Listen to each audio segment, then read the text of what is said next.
നമസ്കാരം. എൻ്റെ പേര് PK വിജയകുമാർ. ഞാൻ ഇന്ത്യൻ റവന്യൂ സർവീസിൽ നിന്നും വിരമിച്ച ഒരു ഉദ്യോഗസ്ഥനാണ്. 35 വർഷത്തോളം ആദായനികുതി വകുപ്പിൽ വിവിധ സ്ഥലങ്ങളിൽ ജോലി ചെയ്ത ശേഷം director general of income tax investigation എന്ന പദവിയിൽ നിന്നും 2011 വിരമിച്ചു.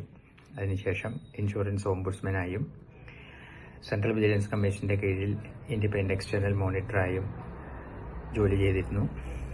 ഇപ്പോൾ കേരള ഗവൺമെന്റ് കമ്പനിയായ കേരള മിനറൽസ് ആൻഡ് മെറ്റൽസ് ലിമിറ്റഡിന്റെ ഡയറക്ടറാണ്. അതോടൊപ്പം ജൂബിലി മിഷൻ ഹോസ്പിറ്റലിന്റെ അഡ്വൈസറും തൃശൂർ മാനേജ്മെന്റ് അസോസിയേഷന്റെ മാനേജിംഗ് കമ്മിറ്റി മെമ്പറും തൃശൂർ കഥകളി ക്ലബിന്റെ രക്ഷാധികാരിയും കൂടിയാണ്. നാദബ്രഹ്മം ഫൗണ്ടേഷൻ ജയ് ജവാൻ ഇവന്റ് 2025 സംഘടിപ്പിക്കുന്ന ഈ ഉദ്യമം അങ്ങേയറ്റം ശ്രേഷ്ഠമാണ്. കാരണം നമ്മുടെ ധീര ജവാന്മാർ ചെയ്യുന്ന ത്യാഗത്തിന് വേണ്ടത്ര അംഗീകാരം ലഭിക്കുന്നില്ല എന്ന അഭിപ്രായക്കാരനാണ് ഞാൻ. എനിക്ക് ആംഡ് ഫോഴ്സസുമായി ഒരു ബന്ധമുണ്ട്. എൻ്റെ മൂത്ത ജ്യേഷ്ഠൻ ഇന്ത്യൻ എയർഫോഴ്സിൽ 20 വർഷത്തോളം ജോലി ചെയ്തിരുന്നു. ഞാൻ കോളേജ് വിദ്യാർത്ഥിയായിരിക്കെ അദ്ദേഹം അയച്ചിരുന്ന മണി ഓർഡറുകൾ എൻ്റെ ചെറിയ ചെറിയ ആവശ്യങ്ങൾക്കായി ഉപയോഗിച്ചത് ഞാൻ നന്ദിപൂർവ്വം ഇപ്പോഴും സ്മരിക്കുകയാണ്. ഒരു മിലിറ്ററി ജീവിതം എത്രത്തോളം കഠിനമാണ് എന്നുള്ളത് കേരളത്തിൽ ജീവിക്കുന്ന പലർക്കും അറിയില്ല.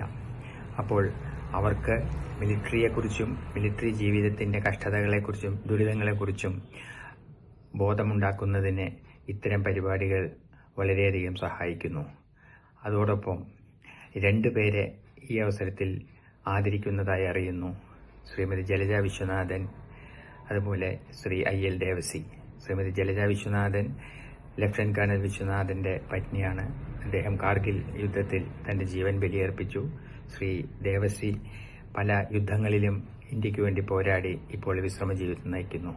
ഈ 2 മഹത് വ്യക്തികൾക്കും മരിച്ചുപോയ ശ്രീ വിശ്വനാഥനും എൻ്റെ ആദരവ് ഞാൻ അർപ്പിക്കുന്നു. നാദബ്രഹ്മം ഫൗണ്ടേഷന്റെ ഈ ഗാനമേള ദേശഭക്തി ഗാനങ്ങളാൽ മുഖരിതമാവട്ടെ. എല്ലാവർക്കും ഒരു നല്ല സായാഹ്നം ആശംസിക്കുന്നു. ജയ് ഹിന്ദ്.